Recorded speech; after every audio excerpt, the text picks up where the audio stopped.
भीम एवं हिडिंबा के विवाह की कथा। हिडिंबा पांडव कुल की सबसे पहले बनने वाली वधू बनी थी। लाक्षागृह यानी लाह के बने घर को जब दुर्योधन एवं मामा शकुनी की योजना के अनुसार जलाया गया, तब पांचों पांडव अपनी माता कुंती समेत उसी भवन में थे। इन सभी की हत्या करने हेतु ऐसा किया गया था। अपने सामर्थ्य एवं दैविक कृपा से वो वहां से बच निकले और भेष बदलकर रहने लगे। इसी क्रम में वे एक जंगल में पहुंच गए। रात अंधेरी थी और जंगल घना था। जमीन पर बड़े बड़े झाड़ उगे थे, जिसके कारण चलना मुश्किल हो गया था। तब धर्मराज युधिष्ठिर ने भीम से उन सभी को ले जाने का अनुरोध किया।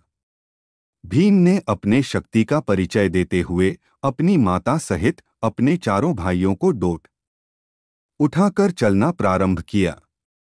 जब वे वन में ऐसे स्थान पर पहुंच गए जहां धरती समतल और कोमल घासों से ढकी थी, तब वहां भीम ने सबको धरती पर उतारा और सब भाइयों ने मिलकर सोने के लिए व्यवस्था की। पांचों भाई बारी बारी जगकर अपने सोते हुए परिवार की रक्षा करते थे। इस बार भीम की बारी थी। वह जंगल अपने वृक्ष, चट्टानों सहित काली शक्तियों के प्रभाव के कारण मायावी था तथा एक शक्तिशाली एवं मायावी राक्षस हिडिंब का राज्य था। जंगल में आने वाला कोई भी मानव इस मायावी स्थान से निकल नहीं पाता था, अपितु राक्षसों का आहार बन जाता था। इन राक्षसों की घ्राण शक्ति यानी सूंघने की शक्ति बड़ी तेज थी। जंगल में मानव के प्रवेश को तुरंत भांप लेते थे। जब राक्षस राज हिडिंब को इन मनुष्यों के आने का पता चला, तो वह मानव मांस खाने के लिए लालायित हो उठा। उसने अपनी बहन हिडिंबा को उन मनुष्यों को उसके सामने प्रस्तुत करने का आदेश दिया। हिडिंबा पांडवों के समीप जा पहुंची। भीम को देख हिडिंबा मोहित हो गई। वे सोचने लगी, एक शक्तिशाली पुरुष जिसका हृदय इतना कोमल है कि अपने परिवार को सुरक्षा प्रदान कर रहा है, उस से अच्छा जीवन साथी और कौन हो सकता है।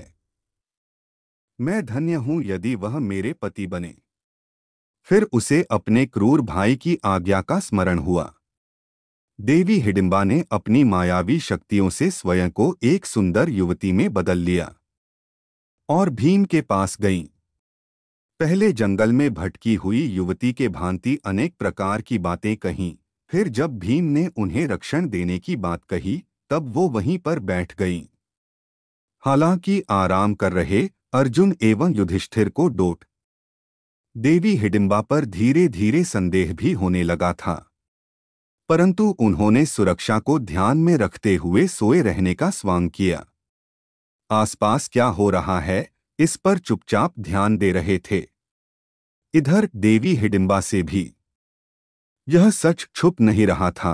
तब उन्होंने भीम को बता दिया कि मुझे मेरे भाई राक्षस राज हिडिंब ने आप सभी को भ्रमित कर उस तक पहुंचाने के लिए प्रतिनियुक्त किया है, परंतु आपको देखकर मैं आपसे प्रेम करने लगी हूं। मैं आपसे विवाह करना चाहती हूं। मैं आप सभी को यहां से बाहर निकलने का रास्ता आपको बता देती हूं। मेरा भाई हिडिंब बहुत ही पराक्रमी, मायावी और क्रूर है। उसके आने से पहले आप लोग सुरक्षित स्थान पर चलिए। भीम ने उत्तर देते हुए कहा, देवी, मैं आपको नहीं जानता, परंतु आपको इतना बता दूं कि हम पांचों भाई क्षमता में किसी से कम नहीं हैं। मैं वृकोदर किसी भी राक्षस को समाप्त करने में सक्षम हूं, इसलिए मुझे इनकी निद्रा भंग करने की आवश्यकता नहीं है। अब ध्यान से उन महान मनुष्य को देखिए, वे धर्मराज मेरे बड़े भाई हैं। उनकी अभी शादी नहीं हुई है। मैं अभी किस प्रकार विवाह कर सकता हूं? चर्चा चल ही रही थी कि राक्षस राज हिडिंब वहां पहुंच गया। अपनी बहन को ऐसे विभूषित देख वह क्रोध से भर गया। अपनी बहन और सभी पांडवों को मृत्यु दंड देने का निर्णय लिया। दूर से ही अपने भाई के घातक रूप को देख देवी हिडिंबा भयभीत हो गई और भीम को अपने परिवार को जगाकर सुरक्षित स्थान पर ले भागने को कहा। परंतु वे कह भी किससे रही थी, महाबली भीम से, जिन्हें राक्षसों और जानवरों से लड़ना पसंद था। कर भागने वालों में से नहीं, ना ही ऐसे राक्षस की उदंडता के लिए अपने परिवार की निद्रा भंग करूंगा। युधिष्ठिर एवं अर्जुन सतर्क हो सब सुन रहे थे, परंतु सोए मनुष्य के भांति स्थिर थे। भीम ने क्षण भर में हिडिंब को पकड़कर घसीटते हुए दूर स्थान पर ले गए। यह देख युधिष्ठिर एवं अर्जुन उठने का स्वांग करने लगे। उन्हें जागता देख हिडिंबा ने विनम्रता से पांडवों को सब बताया। बाकी सब हिडिंबा की बात सुन रहे थे, परंतु युधिष्ठिर एवं अर्जुन का पूरा ध्यान भीम पर था। अर्जुन ने भीम से चिल्लाकर कहा, भ्राता भीम, इस राक्षस का वध अतिशीघ्र कीजिए। यह सुन भीम ने घातक प्रहार से हिडिंब की पीठ के टुकड़े टुकड़े कर दिए। हिडिंब का वध होते ही सारे राक्षस भीम के सामने घुटने टेक बैठ गए और उन्हें अपना राजा मान लिया। तभी भीम ने कहा, मैं तुम्हारा राजा कैसे हो सकता हूँ, तुम राक्षस हो और मैं मनुष्य हूँ। तब उनके मंत्री ने कहा, हे राजन, हमारे यहाँ परंपरा है कि जो हमारे राजा को मारता है वही अगला राजा बनता है। एक शक्तिशाली राजा ही अपनी प्रजा को सुरक्षा प्रदान कर सकता है, और प्रभु, आप तो राक्षस राज हिडिंब से भी अत्यधिक शक्तिशाली हैं। यह सुनकर भीम ने कहा, परंतु मैं आपका राजा नहीं बन सकता। तब फिर से हाथ जोड़कर उनके मंत्री ने कहा, राजन, ऐसा ना कहें, बिना राजा के प्रजा अनाथ हो जाती है, जंगल राज हो जाता है। इन सब बातों को सुनकर धर्मराज युधिष्ठिर ने विचार करने हेतु समय मांगा। तभी वहां देवी हिडिंबा आकर पांडु पुत्र भीम से कहती हैं, हे राजन, कृपया कर मेरे प्रेम को स्वीकार करें, मुझे अपनी पत्नी बनने का सौभाग्य दें। इस पर भीम ने कहा, ऐसा कैसे हो सकता है, तुम राक्षस कुल की हो, मैं मनुष्य हूं। मेरे समाज में क्या तुम्हें वांछित स्थान मिल पाएगा।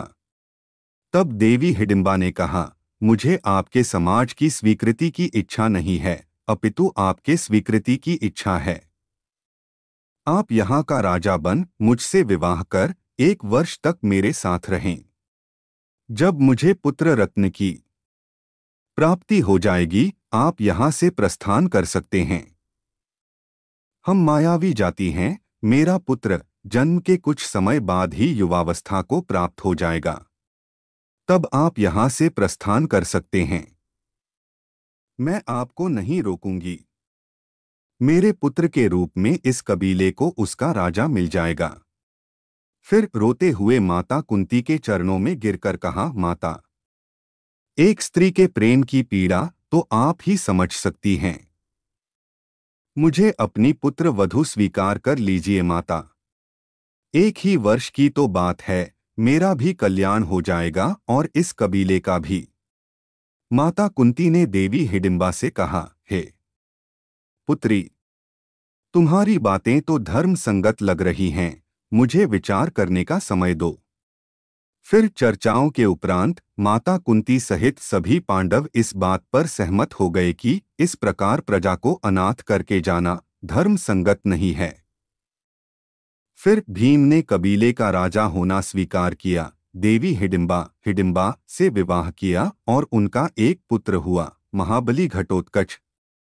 मायावी राक्षस होने के कारण जन्म के कुछ समय उपरांत ही घटोत्कच युवा हो गए और अपने पिता भीम, अपनी पितामही देवी कुंती सहित अपने सभी काकाओं को दंडवत प्रणाम किया और उन्हें वचन दिया कि जब भी पांडवों को उनकी आवश्यकता पड़ेगी, वह केवल स्मरण मात्र से वहां उपस्थित हो जाएंगे।